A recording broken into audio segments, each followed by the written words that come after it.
From the voice of Honest Trailers, it's Epic Voice Reviews, and read your comments at the end. In a world of long overdue sequels that try to use nostalgia to integrate a reboot, yet another film tried so hard and yet fell so flat. Filmed on location in the beautiful green screens of New Mexico, comes another computer-animated rebootquel where there were too many jokes to take it seriously, while taking itself too seriously. Unlike the first time when it didn't, and the practical eye-popping effects created a perfect summer blockbuster. Buckle up for the same exact wild ride as the first time, where they literally use every plot point from the first movie, except this time, they've added a giant kaiju.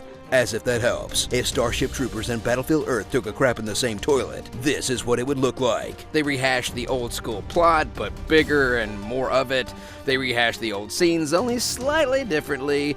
They plowed through the cast as quickly as possible, with only a few of them remaining. Spoiler alert. I had so much hope for it, and I wanted to like it. I really, really did. And it tried so hard, it just wasn't good at all. 2.5 stars. Should have been direct to DVD, and so sad that the end hopes for a sequel. Independence Day, Resurgence. Rated PG-13 for language and cheesy violence. Seriously? Another rebootquel? Fine. When everything Pixar makes is assumed to be awesome, dive into the film that really should have been direct to DVD. Nostalgia and a whole lot of cuteness are used to attempt to make you love a rehashed story. Kids will love it, but Zootopia was a million times better. Relies on baby Dory and otters and so much freaking cuteness to totally make you forget that this movie isn't that great. 3 stars. Zootopia is a million times better. Finding Derpy. Dory. I'm not sure if I can make that joke. Rated PG, but absolutely fine for any age. Seriously, how many rebootquels were there this past weekend? Oh, it's not? It sure seems familiar. You saw a farmer fight against the tyranny of England during the Revolutionary War. Now watch a farmer fight against the tyranny of racist hillbillies during the Civil War, as Matthew McConaughey shines in a beautiful film based on a true story. What? It's really good. 4.5 stars. Blows The Patriot away. Definitely a must-see for history buffs and film lovers alike. The Free State of Jones. Rated R for graphic violence, adult content, and language. Get ready for a typical mediocre buddy cop film. But it has The Rock. Not perfect, but not bad. I've seen better, but I've seen way worse,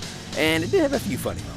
3 stars. Worth checking out and definitely worth a Redbox rental. Central Intelligence. Rated PG-13 for language, violence, and butts. The following review of a really dumb movie contains spoilers. When one decent actor gets stuck on a rock with an injury and a camera for an 1.5 hour long film, you get 127 hours. But this time, it's with a big old shark. Proof yet again that a computer-animated shark will never be better than Jaws. I mean, they barely even show Jaws and it was better than this. Lame and riddled with plot holes. Why in the world would this shark with a vendetta against humans because it's got a hook in its mouth, fool with even stalking humans when it's got a huge dead whale to chew down on? And in real life, when sharks actually go after dead whales, they get into the state of euphoria and relaxation after they get full. They would have been totally chilled. How did a shark that size get close enough to the shore to eat a guy? I mean, it's supposed to be the shallows, but yet the shark is enormous. It's like Jaws-sized. How in the world did she message in a bottle the freaking GoPro camera to the shore? How did she even know that was going to work? And she barely even threw it. How did the one dry flare not work when all the wet ones did work? Like I said, it was basically 127 hours, but with sharks. It had one little tiny reference to Jaws that I liked when she actually shot the flare at the shark, and it was a really short movie. I mean, it was over in less than an 1.5 hours, not counting credits. 2 stars. Wait for it on cable. The Shallows. Rated PG-13 for language and violence. Game of Thrones was so freaking good. It was the season finale. It's how a season finale should absolutely be. There was some justice served.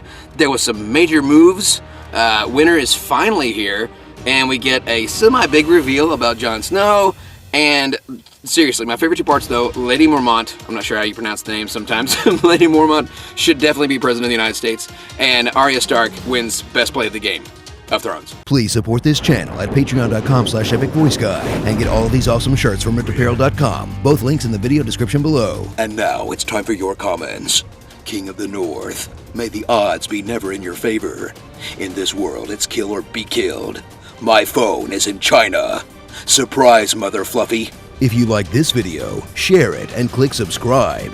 Click here for more epic voice reviews. Click here for more imitation gaming videos.